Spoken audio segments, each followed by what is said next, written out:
sandwiches were gone. Oh, what's this mess? What's going on? What's going on? Gee, I wonder who made this mess. I wonder who made this mess. I wonder who did it. Hello and welcome to Good Games Spawn Point, the show for younger gamers by gamers. I'm Hex. And I'm Barjo. And I am Darren. We had a fantastic week, haven't we, guys? I still have warm, fuzzy feelings from meeting all of you at the Games Expo on the weekend. Yes, and you're all so friendly. Thank you for coming and saying hi. And also heaps of games to see as well. Yeah, and so many Spawnlings had some brilliant questions for us. So we'll be answering all of those in a special edition of Ask Spawn Point. And Goose will bring us a special report about the expo later on in the show. Darren, did you rip my Batman's cape? It Ripped. It was like that when you bought it. Oh, was it really? Well, amongst all this craziness, we have had time for some games. We're going to take a look at the latest Skylanders Giants. Hawk and Door! Not really that giant, actually. They're, well, this size. Slightly bigger Skylanders. But before all that, we should jump into some Dragon Ball Z Connect. Oh. Right. Kamehameha. Arjun, what are you doing? I'm practicing my Kamehameha. Your power levels aren't that high. Darren, give me a readout. It's over 9,000!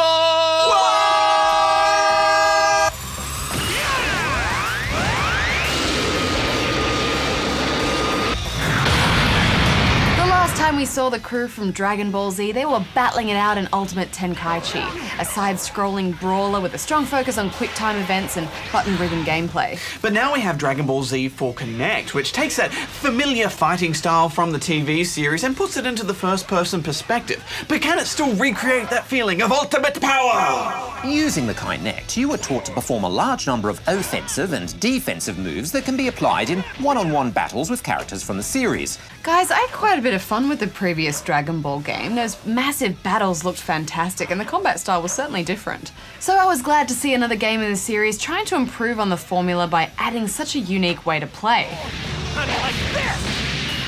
I was very excited to see what these fights would look like in the first-person perspective, especially those crazy airborne battles.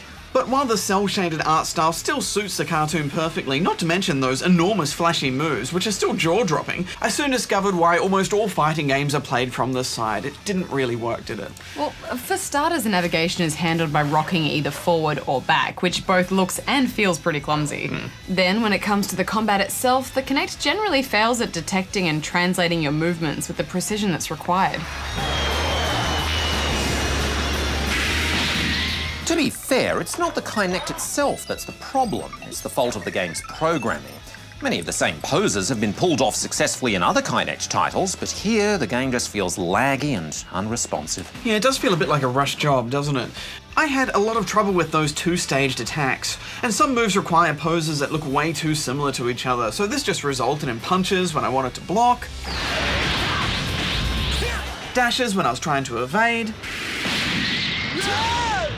I found the easiest way was to just spam the air with punches and get through like that. Yeah, we managed to beat the first 3 chapters alone doing this. Alright, I'll punch him this time. I think maybe if you just try, like, stopping for a second, catching your breath, and then just punching, like, twice as hard. Okay, I think I need a sub. Once you complete these fights, you unlock extra characters that can then be used in score attack mode, but it's pretty much the same as the story mode, minus the long cutscenes. Those cutscenes are long, but they're also really weird and so bad that they're actually good. Calm down, Nappa. How can you fight him if you're so angry you can't even see straight? It may sound like we're being a little bit harsh on this game, but I don't think even Dragon Ball Z fans will be able to tolerate these laggy, frustrating controls for very long. There is a bonus 20-minute episode included that has never been released outside of Japan, but that hardly makes up for the fundamentally deficient gameplay. Especially when there's no multiplayer either. I didn't mind fighting the computer to begin with, but just like the previous game, it starts off so easy, and then bam, that difficulty jumps up, and I'm stuck watching myself getting beaten over and over again. There's no way you could defeat me. And that's just not much fun. Look, if you absolutely must get your hands on everything Dragon Ball Z, then you might get a bit of fun out of this, but honestly, I'd much rather go back and play more Ultimate Tenkaichi. I'm only giving this 3 out of 10. I'm gonna give it 3 as well. What are his power levels now? 10. Only 10. I guess I'll go read the news. Take Batman with me because I don't trust Batman with you, Darren. What do you mean by that, Barjo? Are you implying something? I think you ripped his cape a little bit. Barjo and Batman here for the Spawn Point News. Microsoft has unveiled Digits, a prototype of a wrist-mounted bracelet that can accurately track the movements of your hand. The device will allow for users to control TVs, tablets, and games remotely, working similarly to a Kinect sensor. While the prototype is quite bulky, the final device is planned to be around the size of a normal wristwatch. What do you think about that, Batman? Pretty cool, eh? Batman doesn't think it's that cool. Users of Chrome apps, be warned. A range of free apps claiming to be browser versions of Rovio's games such as Bad Piggies and Angry Birds are fake and can potentially hijack your browser. While the apps are not even the actual games, they will request permission to access your data on all websites. This leaves users open to having credit card details, passwords, and other personal information, such as your personal identity, Batman, being accessed. This only affects the Chrome browser on PC and not mobile Android devices. Yeah. And that's the news for this week. Or do you have a special, small laser that has a glue function? I think so. Right, guys, I think it's time we show the Spawnlings how much fun we had at the Games Expo. You don't have to rub it in, Barjo. Oh, sorry, Darren. Not sorry. Well, we did have a lot of fun, and Goose was there to capture all of the madness.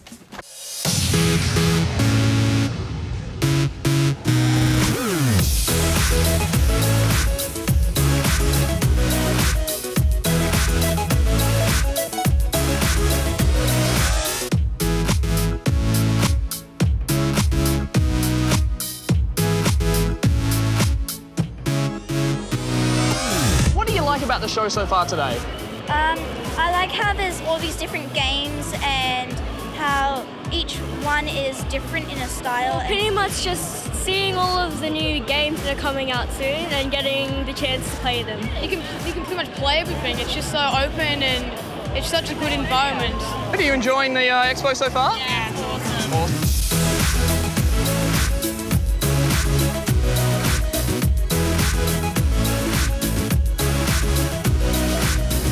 There's just so many lines here and so many excited people who are waiting to get their hands on the biggest games on the latest consoles, so I'm going to go line up.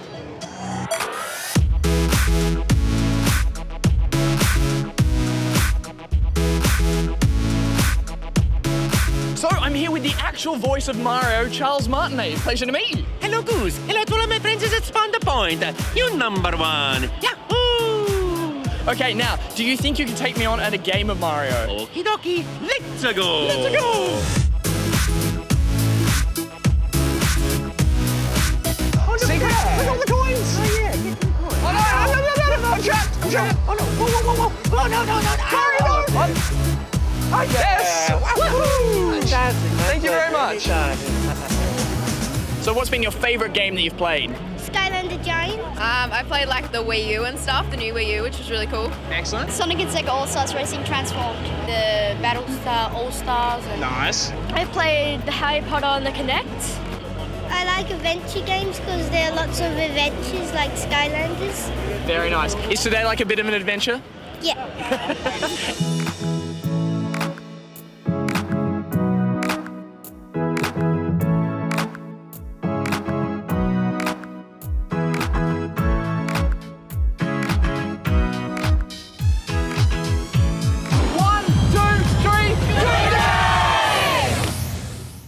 Now, Darren, I know you're upset that you couldn't come, but I do have some big news for you. Are you ready? Oh, really? Indeed. We have lots of questions from the Spawnlings. Come to the Ask Good Game Desk. Come with us. Come with us. It'll be great.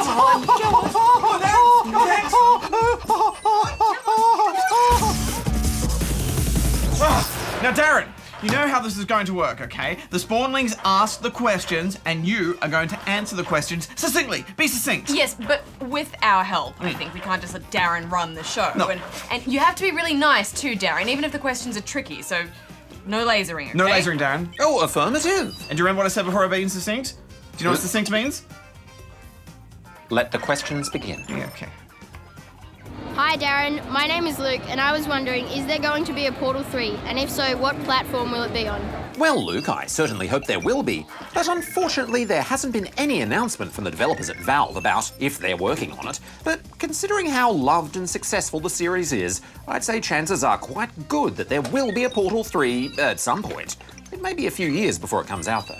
But that's just a guess. I mean, Valve could surprise us and come out with it next year or next week, for all we know. Highly unlikely, Barjo, but certainly not impossible. Now, next question.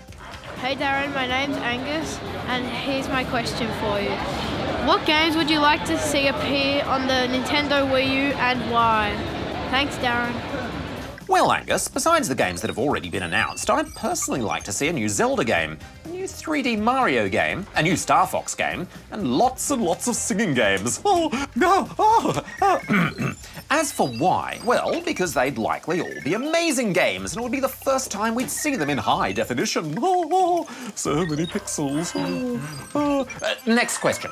Hi Darren, my name's Jackson, and my question is, where did you get your amazing singing voice? Thanks, Darren. Obviously some sort of sarcastic question, I think. Don't be mean. He has a beautiful singing voice. This is widely known. Yeah, you were in a band with him. Beautiful you know if you're this. a machine. You can hear like the sound of crunching bolts. And we were in a band. We're not in a band anymore, obviously, for those reasons. Thank you for the kind question, Jackson. But my voice actually comes from my state-of-the-art quantum vocal processing chip. It allows me to sing any song in any key with the largest range of any singer in the universe, with perfect pitch. How do I get a quantum vocal something chip or whatever?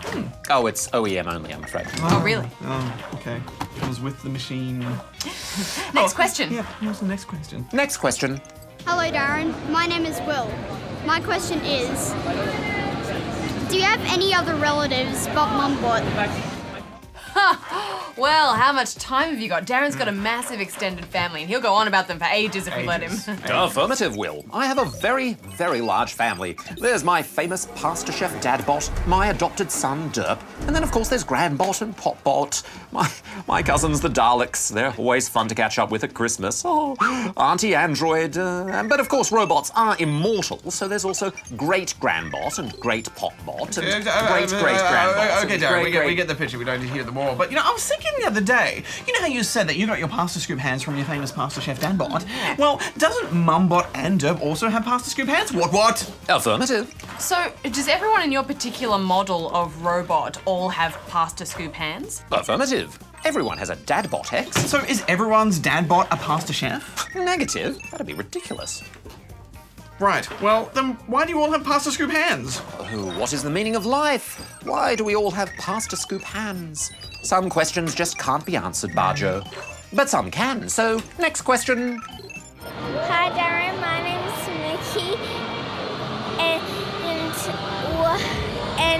why does Bowser keep kidnapping Princess Peach?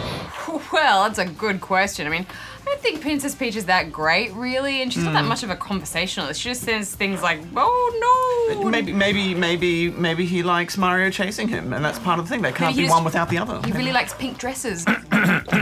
Well, pretty neat. No one truly knows why, but my theory is that Bowser wants to kidnap Peach and force her to marry him, which would make him the prince of the Mushroom Kingdom. On to the next question.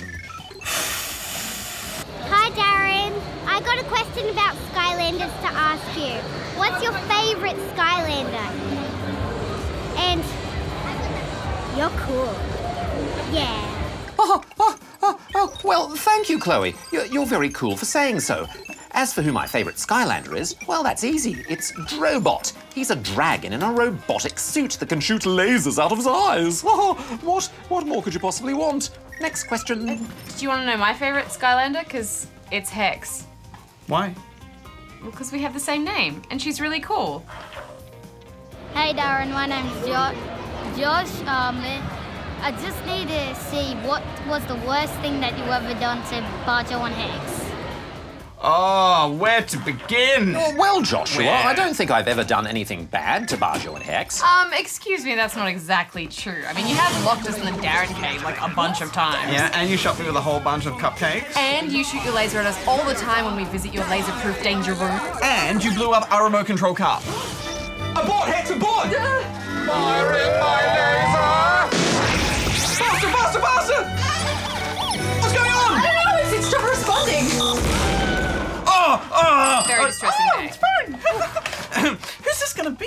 Yeah, you're not on the phone, are you, Dan? Hello, Barjo speaking. Barjo, it's Goose. Goose, how you doing? Goose, we can't talk right now. We're doing Ask Your Game. Hi, Goose. Hex says... Yeah, hi, Hex. Okay, I've got to say to Darren that he keeps leaving me behind on our journeys when we go to postcards. Oh, yeah. So, I mean, like, it took me forever to get out of Aperture Science last time. Oh, did you leave him in the Aperture Science lab? Yeah. What do you have to say for yourself, Darren? What do you have to say for yourself? That's pretty bad. Oh, no, wait, Darren. This was a triumph. I'm making a note here. Huge success. Hey, high five, Darren. Oh. That's really good. You're amazing at high fives. Someone needs some high five lessons. Hey, Darren, my name's Costas. Can you laser my mum, please? Well, I'd be delighted to, Costa. Although it is quite a long-range lasering, so I'll just bring my intercontinental laser extending satellite array online.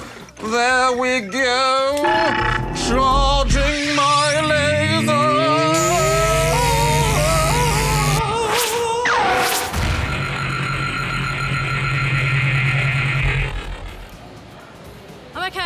I'm okay. Thank you. Thanks, Darren.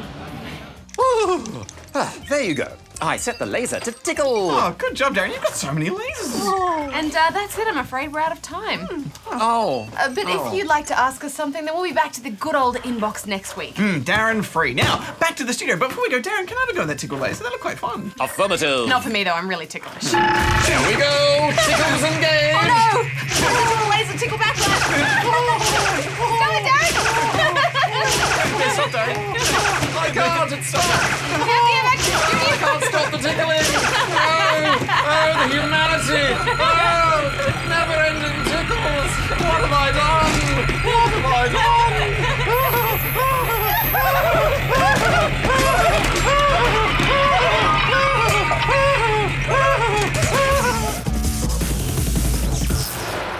Well, that went well, didn't it? Yes, well, that's a matter of perspective, I think. All right, ready your Skylanders, Portal Masters, because it appears Skylands needs saving again.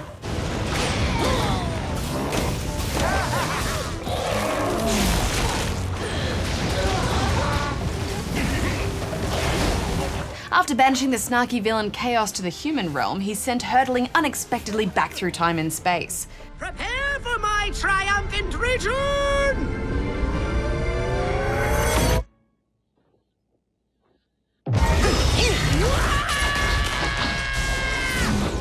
And in the process awakens an ancient race of towering robot beings.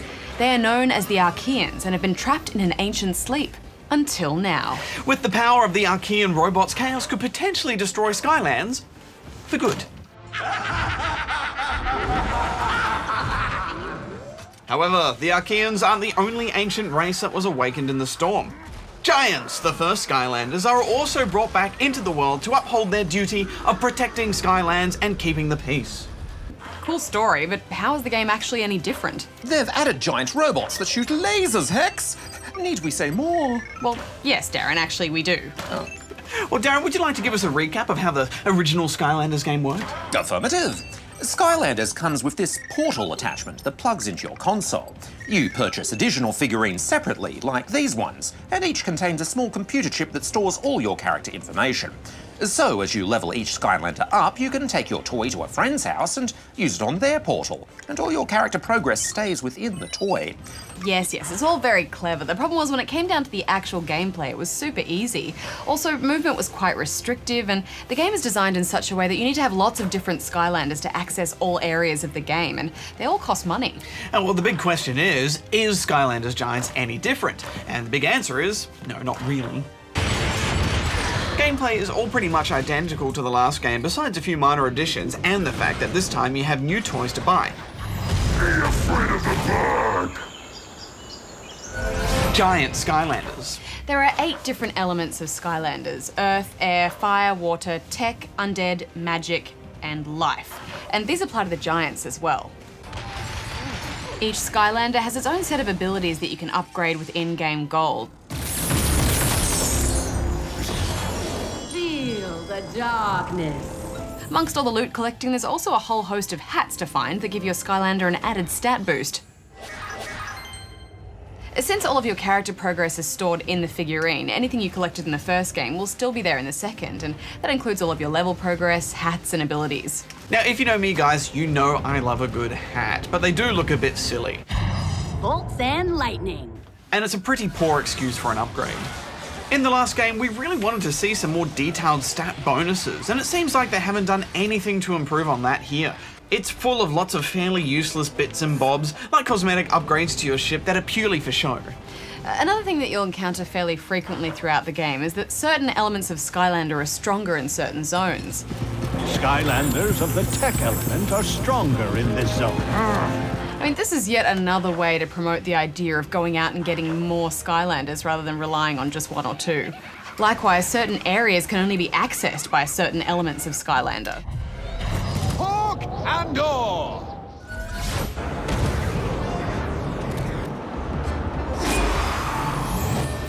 Yes, and you'll often uncover gems which can unlock abilities for Skylanders that you don't own. And it just feels like at every turn this game is trying to get you to go out and buy more Skylanders. Yeah, we have quite a few Skylanders, so we were able to access a large part of this game. But what that actually meant was then constantly swapping and changing all the Skylanders on and off the portal, and that got quite annoying. My biggest problem was that the Skylanders move so slowly.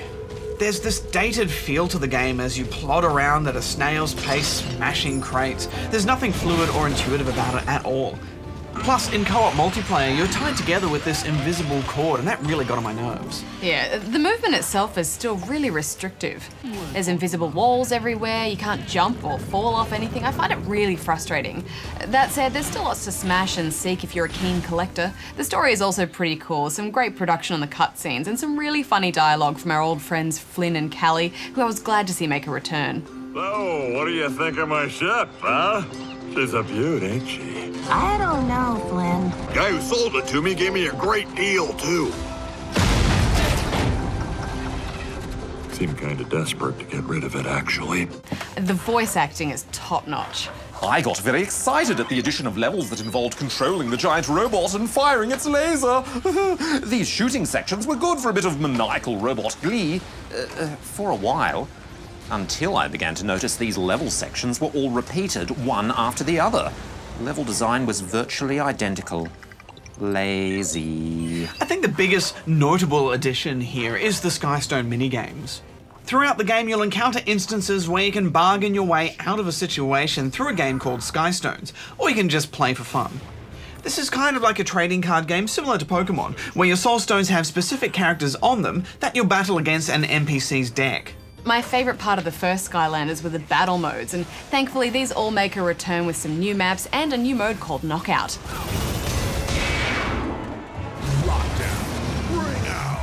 I especially loved using the Hex Skylander in battle rounds because when she wins, the announcer guy goes, "Hex wins," and then everyone chants my name. Hex wins. I will mourn for you. All right, snap out of it, Hex. We should wrap this up. Final thoughts? Well, overall, really disappointing. I know this game is a big hit with spawnlings, and as collectors of figurines ourselves, we can understand the appeal of these little guys. And while this technology all works really well, the core gameplay is still so basic and uninteresting.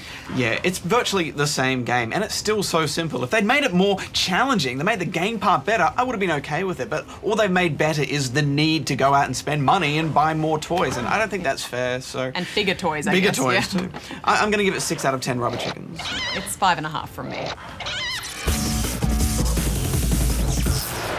Well, that brings us to the end of another episode of Good Game Spawn Point. Affirmative. Our 120th episode, in fact. Oh, wow, Darren, we should celebrate. Maybe we could have some cake, although I did already eat a cake today. Oh, how about fireworks? I could use my fireworks laser. Oh, get it charging, Darren. Affirmative. Oh, charging my fireworks. Next week on the show, we'll be checking out Pokemon Black and White 2.